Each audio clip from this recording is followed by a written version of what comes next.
नमस्कार। एक बहुत ही इम्पोर्टेंट न्यूज़ है। न्यूज़ यह है कि सरकार और विपक्ष के बीच तकरार अब यहाँ तक बढ़ गई है, या मैं कहूँ उपराष्ट्रपति और विपक्ष के बीच, जगदीप धनखड़ और विपक्ष के बीच तकरार इतनी बढ़ चुकी है कि विपक्ष जो है, वह अब राज्यसभा में अविश्वास प्रस्ताव लाने वाला है जगदीप धनखड़ के विरुद्ध, यानी हमारे उपराष्ट्रपति की। माना जा रहा है कि 50 सांसदों ने राज्यसभा का सिग्नेचर कर दिया है कि हम लाएंगे। ये अपने आप में बहुत बड़ी बात है। यहाँ पर और भी न्यूज़ हैं, जितने भी हैं, इन सभी ने इसको कवर किया है कि जगदीप धनखड़ के खिलाफ अविश्वास प्रस्ताव के लिए पूरा विपक्ष एकजुट हो गया है। कांग्रेस के लीड में कहा जाए, ये काम हो रहा है। यहाँ पर यह भी ध्यान रखें, कांग्रेस सबसे ऊपर पे है। तृणमूल कांग्रेस भी है, आम आदमी पार्टी भी है, समाजवादी पार्टी भी, और कई पार्टी और भी हैं जो चाह रहे हैं कि अब जगदीप धनखड़ को हटाया जाए। बात सिंपल है, सरकार पर दबाव क्रिएट करना, मोदी गवर्नमेंट पर दबाव क्रिएट करना। यहाँ पर एक बात आप ये भी जानें, वो यह है कि जो उपराष्ट्रपति है उसको हटाने की जो विधि है, वो अनुच्छेद संविधान के आर्टिकल 67 में है। 67 का पहला एज बोलता है कि उपराष्ट्रपति चाहे तो अपना त्यागपत्र दे सकता है, अपना त्यागपत्र राष्ट्रपति को दे सकता है कभी भी। और जो बी सेक्शन है वही इंपॉर्टेंट सेक्शन है। बी सेक्शन में यह कहा गया कि कैसे राज्यसभा उपराष्ट्रपति को हटा सकती है। इसमें साफ लिखा हुआ है, यदि आप आर्टिकल 2 पढ़ेंगे, 67 का बी यदि आप पढ़ेंगे, तो इसमें साफ लिखा हुआ है कि जो राज्यसभा है उसके पास ये शक्ति है कि वह उपराष्ट्रपति को हटा सकती है। यहाँ पर आप इस बात को भी आज जानें कि जो उपराष्ट्रपति है इसको इलेक्ट कौन करता है? इसको इलेक्ट करता है राज्यसभा के मेंबर और लोकसभा के मेंबर। जैसे जो इलेक्टोरल कॉलेज बनता है उपराष्ट्रपति के मतदान के लिए, जो लोग पार्टिसिपेट करते हैं वो राज्यसभा और लोकसभा के मेंबर करते हैं। इसको हटाने में भी यही दोनों केवल आएंगे और तीसरा कोई नहीं। और दोनों यानी राज्यसभा और लोकसभा दोनों की मंजूरी आवश्यक है। लेकिन यहां पर एक थोड़ा सा टेक्निकल शब्द है। टेक्निकल क्या है कि राज्यसभा जब इसको हटाएगी तो वहां पर कहा गया इफेक्टिव मेजोरिटी, याद रखेंगे एक वर्ड यूज किया गया इफेक्टिव मेजोरिटी, और यहां पर सिंपल कहा गया है कि मंजूरी, केवल सहमति वर्ड यूज किया गया है। यहां पर और कोई चीज वर्ड यूज नहीं किया गया, केवल कहा गया है कि सहमति। यानी राज्यसभा अपने इफेक्टिव बहुमत से इसको हटाएगी और लोकसभा केवल अपनी सहमति देगी। यहां पर इस बात को भी आप ध्यान रखें, आज वो यह है कि संविधान इस बात का साफ उल्लेख करता है कि यदि उपराष्ट्रपति के खिलाफ हटाने का रिजोल्यूशन या मैं कहूं प्रस्ताव सबसे पहले राज्यसभा में आएगा, क्योंकि भारत के जो भी उपराष्ट्रपति होते हैं वो अपने आप चेयरमैन बन जाते हैं राज्यसभा के। और यानी कि आप इस बात को भी जान रहे हैं कि उपराष्ट्रपति कभी भी राज्यसभा के मेंबर नहीं होते, इस बात को आप समझिए। लेकिन जैसे ही उपराष्ट्रपति कोई बनता है तो वह सीधे बन जाता है chairman of the Rajya Sabha.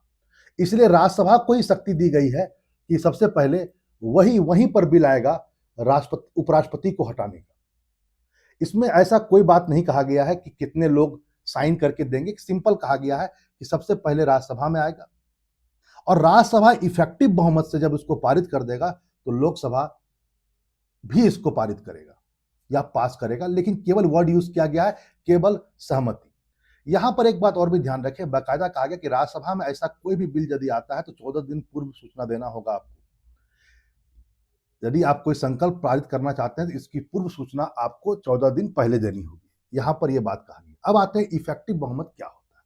Effective बहुमत पर आने से पहले जरा हम इस चीज को देख लेते हैं। आज की तारीख में जो राज्यसभा है उसका जो स्ट्रक्चर है, उसमें जो मेंबर है वह है आपके 45, जिसमें 333 245 है, सॉरी, और जिसमें इलेक्टेड मेंबर है 233 और जो नॉमिनेटेड है वो 12 है।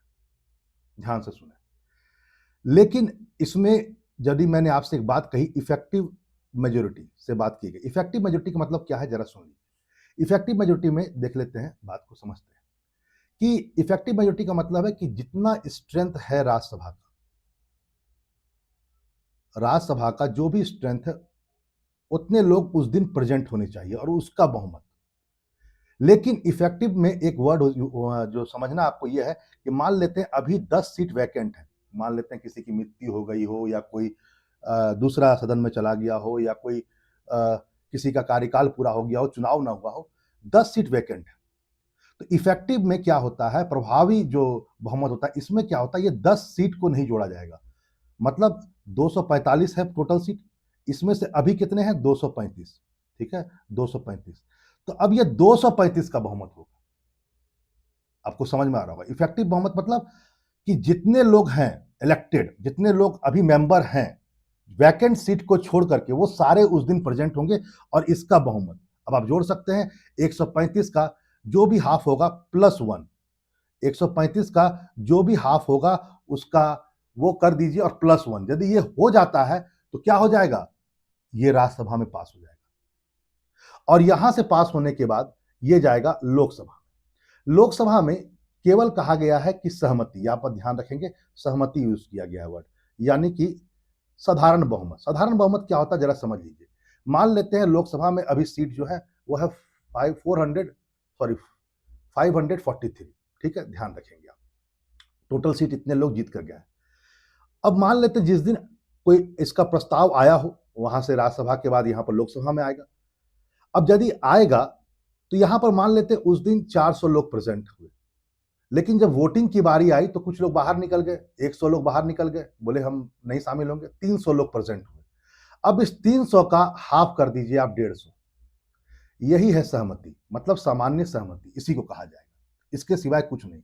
इसमें ना विशेष वर्ड यूज किया गया है, न विशिष्ट कहा गया है, केवल सहमति कहा गया। और सहमति का मतलब सामान्य बहुमत होता है, मतलब जितने लोग, बाकायदा कॉन्स्टिट्यूशन में कहा गया जितने लोग प्रेजेंट हुए और जितने लोग मतदान दे रहे हैं, दोनों बातें कही गई। प्रेजेंट होना अलग बात है, प्रेजेंट होकर के मतदान करना ये दूसरी बात है। आप थे, सुबह में थे, आप गायब हो गए, तो 400 लोग थे, 300 लोग बचे, उसका एक बहुमत। बहुमत मतलब कितना हुआ, 50% +1, 50% +1। तो अब आप समझ गए कि राज्यसभा इफेक्टिव बहुमत से पारित करेगा और लोकसभा केवल सहमति पर। जैसे ही लोकसभा इसको पास कर देता है, इस बात को आप जान लीजिएगा, उसी दिन वो उपराष्ट्रपति के पद से हट जाएंगे और उसी दिन वो राज्यसभा के भी चेयरमैन नहीं रहेंगे। इस बात को भी आज आप जान लीजिए। लेकिन यहां पर कुछ बातों को और भी आप देख लीजिए, वो यह है कि मैं पहले राज्यसभा के बारे में बात कर दूं, क्या स्थिति है राज्यसभा की, क्या यह बहुमत पास हो पाएगा, जरा इस पर भी चर्चा कर लेते हैं। देख लीजिए, जैसे कि बहुमत के बारे में यदि मैं आपसे बात करूं, 245 है, 245 में से आपको पता है 10 वैकेंट हो गए, यानी 135 हो गए। ध्यान से सुनेंगे आप, 135 का यदि आप हाफ करते हैं तो लगभग 100, मान लेते हैं 17 नहीं, 118 मान लेते हैं, 118। और एनडीए के पास है 122, यानी बीजेपी का 98, बाकी एनडीए में जितने ग्रुप है ये, अदर को छोड़ दीजिए जो, और जो अपोजिशन में इंडी गठबंधन है उसमें सिर्फ 88 है। कुछ इंडिपेंडेंट है जो इंडी से अलग है, जो अदर है, जो अभी सहमति नहीं दिखाए हैं। यदि उनको छोड़ भी दिया जाए तो 88 है, यदि उनको मिला भी दिया जाए तो ये 122 तक नहीं पूरा हो रहे हैं। यानी यहां पर एकदम साफ दिख रहा है ये केवल दबाव की राजनीति है, क्योंकि उनको पता है ये बिल पास होगा ही नहीं, क्योंकि एनडीए का 122 है पूरा का पूरा सीट, और इन्हें बचाने के लिए सिर्फ चाहिए 118 या 119, आप समझ सकते हैं। वहीं लोकसभा में तो आपको पता ही है पूरा का पूरा सरकार के पास बहुमत है, यहां पर भी मुश्किल है। तो सिंपल कह सकते हैं कि ये बहुत ही मुश्किल है अभी कि धनकर को हटा पाना, लेकिन इतना जरूर है कि विपक्ष एक दबाव के रूप में इस काम को कर रहा है। और राजनीति में आपको पता है दबाव की राजनीति सर्वोपरि है और चलते रहती है, यही लोकतंत्र है। चलिए फिर मिलते हैं एक नए टॉपिक के साथ। नमस्कार।